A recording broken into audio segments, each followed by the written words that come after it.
There is a compound hidden in a food most people were told to avoid completely when diagnosed with type 2 diabetes. This compound has been studied in peer-reviewed clinical trials at leading institutions worldwide.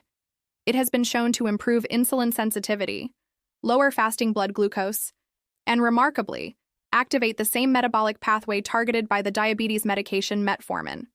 The food is chocolate, but not all chocolate. Only specific products that many with type 2 diabetes have been skipping out of caution. That caution has quietly deprived them of a potentially helpful tool each morning. Today, I will outline 5 types of chocolate backed by clinical research for blood sugar management. I will explain what to look for on labels, what to avoid, and how to integrate each into daily life. Pay close attention to number 4, which many dismiss as too bitter, yet studies show it can lower blood glucose on par with some medications. But first, understanding the underlying mechanism is essential. Without it, the list will seem arbitrary, but the science itself provides the explanation. The key distinction is this. When discussing chocolate and blood sugar, we are really discussing cacao, the raw ingredient from which chocolate is made. These are separate things, defined by the level of processing. Within the raw cacao bean are plant compounds called polyphenols. The most relevant for type 2 diabetes are epicatechin and catechin. These compounds affect cellular biology directly related to diabetes. The first mechanism is AMPK activation. AMPK, adenosine monophosphate activated protein kinase, acts as an energy sensor in cells. When activated, it signals muscle cells to absorb glucose independently of insulin, providing an alternate route when insulin receptors are impaired. This is the same pathway that metformin works on. Epicatechin from cacao activates this pathway in cellular studies. The second mechanism involves endothelial repair. The endothelium, the lining of blood vessels, is where insulin signaling begins. In type 2 diabetes, chronic inflammation and oxidative stress damage this lining, contributing to worsening insulin resistance. Cacao flavonoids improve endothelial function, as measured by flow-mediated dilation in multiple randomized controlled trials. The third mechanism is gut microbiome modulation. Recent research shows cacao polyphenols selectively feed beneficial bacteria, including lactobacillus and bifidobacterium strains, which produce short-chain fatty acids. These fatty acids improve insulin sensitivity and reduce inflammatory signaling, slowing the progression of type 2 diabetes. Together, these 3 mechanisms explain the consistent clinical results seen across multiple trials worldwide. This is grounded in biology, not folklore. Industrial chocolate processing, roasting, alkalization, coning, pressing, reduces polyphenol content. The more processed the chocolate, the fewer of these beneficial compounds remain. Therefore, the ranking that follows is based on polyphenol preservation and clinical evidence, not taste or popularity. Type 1 is 70% dark chocolate. This is a realistic starting point for most patients without feeling restrictive. 70% dark chocolate has a glycemic index around 23. Whole wheat bread is 69, table sugar is 65, while typical milk chocolate often exceeds 50. A 20-gram portion of quality 70% dark chocolate produces a modest glucose response thanks to cacao fat and fiber slowing absorption. Fat delays stomach emptying, fiber slows intestinal diffusion, preventing a blood sugar spike. One patient, Harold, 72, a retired school principal with prediabetes, had an A1C rise from 5.8 to 6.2 over 1 year. He had a nightly chocolate ritual but stopped entirely after diagnosis. His A1C rose to 6.3, despite avoiding chocolate. His new habit of crackers and dried fruit did not satisfy him.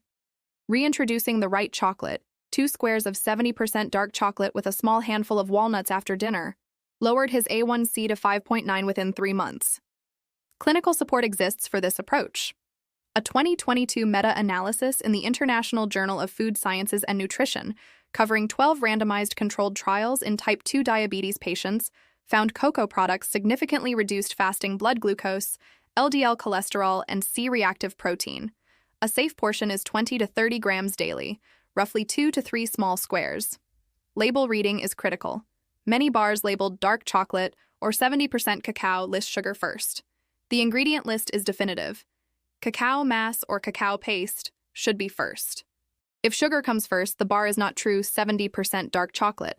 Type 2 is 85% dark chocolate and higher. Clinical evidence strengthens here.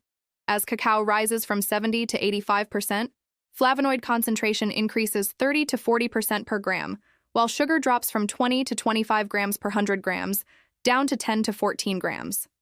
This delivers more therapeutic compounds with less sugar. A trial in the International Journal of Preventive Medicine studied adults consuming 30 grams of 84% dark chocolate daily for 8 weeks. Significant reductions were observed in fasting blood glucose, A1C, LDL cholesterol, triglycerides, and inflammatory markers including C-reactive protein, TNF-alpha, and IL-6.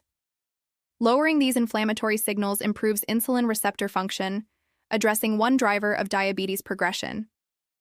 An additional advantage of 85% chocolate is flavor intensity, naturally encouraging smaller portions. 1 or 2 squares of 85% chocolate can feel satisfying in a way that sweeter, milder chocolate never achieves. Many adults who struggled to moderate chocolate their entire lives find 20 grams effortless at this concentration. Not because they exercise more discipline, but because the chocolate itself signals a sense of completion sooner. The label trap for 85% is worth noting. Some manufacturers mask bitterness by adding vanilla, a synthetic compound, or using heavily Dutch-processed cacao treated with alkali. Dutch processing destroys flavonoids. Look for words like natural, processed, or non-alkalized.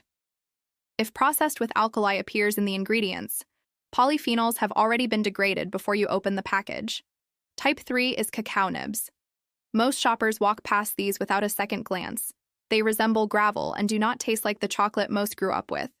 There is no marketing claiming they are a treat. Clinically, however, cacao nibs are the most flavonoid-dense solid form of cacao available. A chocolate bar undergoes pressing, conching, tempering, and molding, and each step reduces polyphenol content. Cacao nibs skip almost all of this. They are simply roasted cacao beans cracked and crushed. The nutrients that survive are close to what the bean originally contained. The glycemic index of cacao nibs is essentially 0. No sugar, no milk, no filler. What remains is cacao fiber, cacao fat, and concentrated epicatechin and catechin. For blood sugar management, this profile is as safe as solid chocolate gets. I do not advise patients to eat cacao nibs as a snack. The bitterness is too intense for most, and I avoid giving recommendations that will be abandoned. Instead, they can be integrated into foods already enjoyed. A teaspoon stirred into full-fat plain Greek yogurt, a small handful mixed into morning oatmeal before cooking, or a tablespoon folded into homemade trail mix with unsalted almonds and pumpkin seeds. In these ways, the bitterness is barely noticeable, while texture and subtle chocolate notes remain. Blood sugar impact is minimal. One patient, Dorothy, 67, had lived with type 2 diabetes for 12 years with an A1C of 7.1. She had abandoned all chocolate long ago and accepted the restriction. Yet her fasting glucose plateaued for 3 years despite consistent medication. Introducing a teaspoon of cacao nibs into her morning yogurt led to a reduction of 11 points in fasting glucose over 5 months. Her A1C dropped to 6.7 at the next lab draw. Label reading for cacao nibs is simple. The ingredients should list only cacao nibs or roasted cacao beans.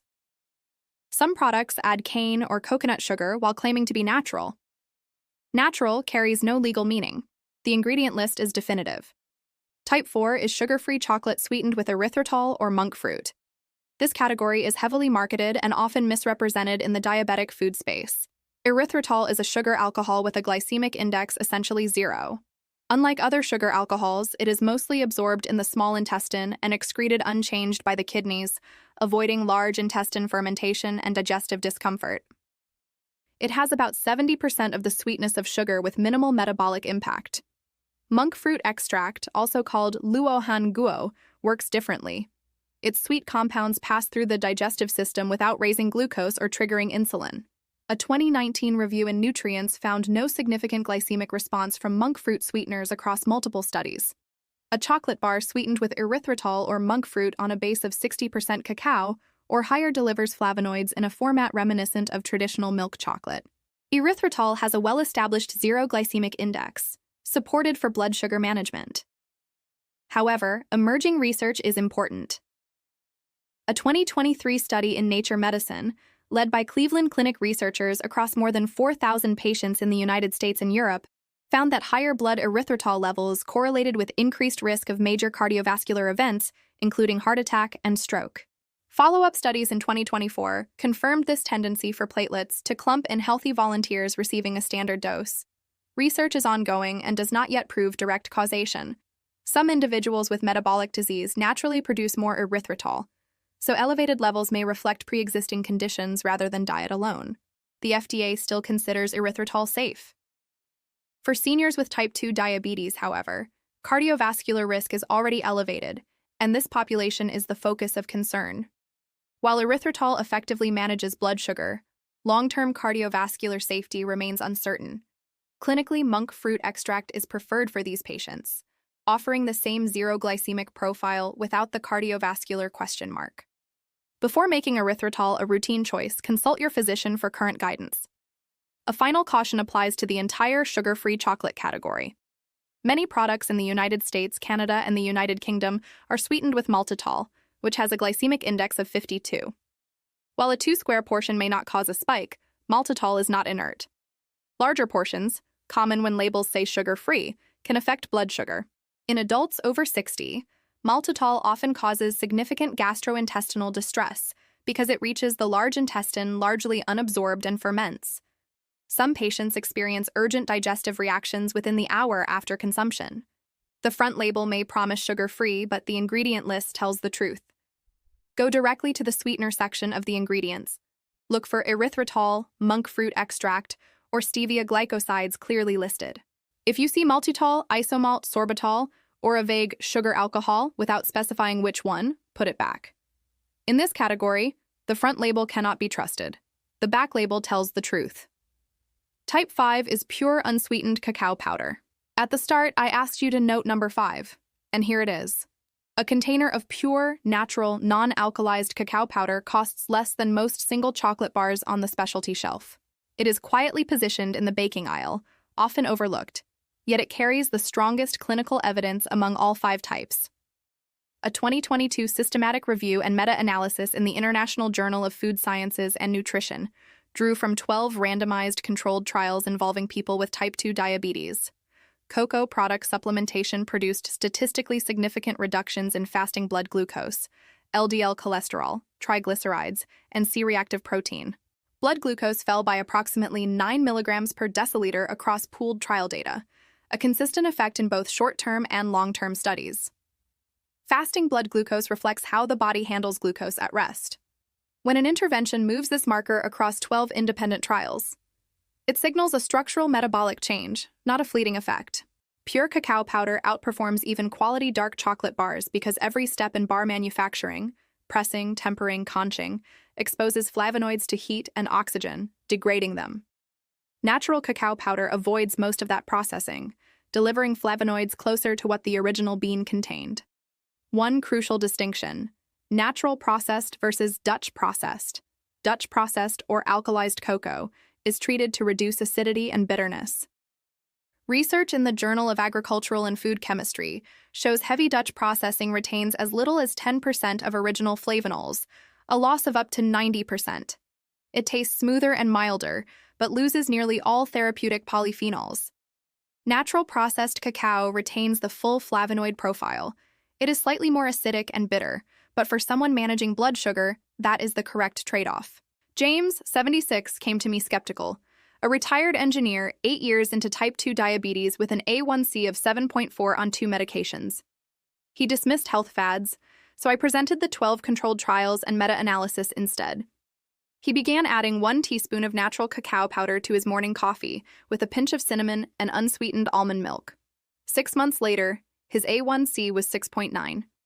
He requested the studies. Label rules for cacao powder. The ingredient list must contain exactly 1 item: cocoa powder or cacao powder. Nothing else, no natural flavors, soy lecithin, or cane syrup.